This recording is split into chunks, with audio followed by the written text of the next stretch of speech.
So many families have lifelong memories that happen in this building. Hope and new life filled this Victorian home in Sacramento. These are the names of all the babies that were born in our facility in the year 2024.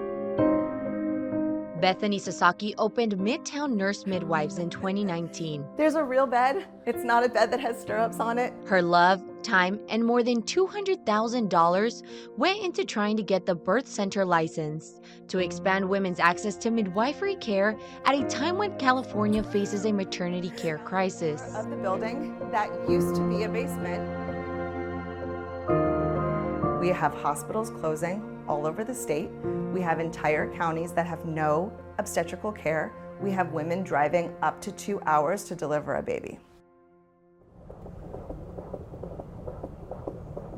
Nice and strong, ready for the outside world. At 37 weeks, Julia Suman is preparing to deliver her second baby. It's such a milestone event in your life, and if you don't want to have it feel like such a hospital stay, then you should be able to have kind of the more natural experience. An experience she found at the California Birth Center in Rockland. The birth is part of it, but also just everything else that has changed my life about the care received and the knowledge.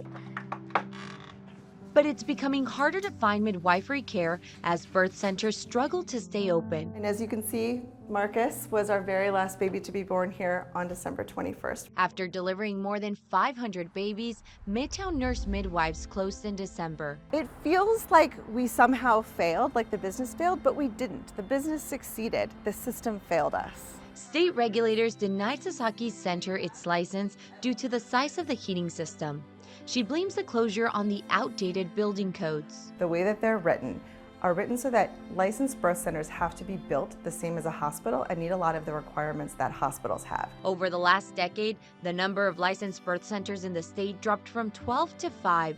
Of those, only one is in Sacramento. If you don't have a license, you can't take Medi-Cal and you can't take a lot of insurances. It can take up to 4 years to get a license, and even with a license, there are other financial challenges. It often is a lot of hoops that we as the providers have to go through in order to get those claims paid. Rachel Fox Tierney says that means the reimbursements are often delayed, and when the payments do arrive, sometimes they don't cover the full cost of the care provided. It makes it really hard to keep a business open. Medi-Cal, the state's health insurance program for low-income residents, paid for 39% of births in 2022. And then that's a barrier because many lower and middle income families are not able to afford these services. When we have all of these birth centers closing and hospitals closing, we're taking both of those options away.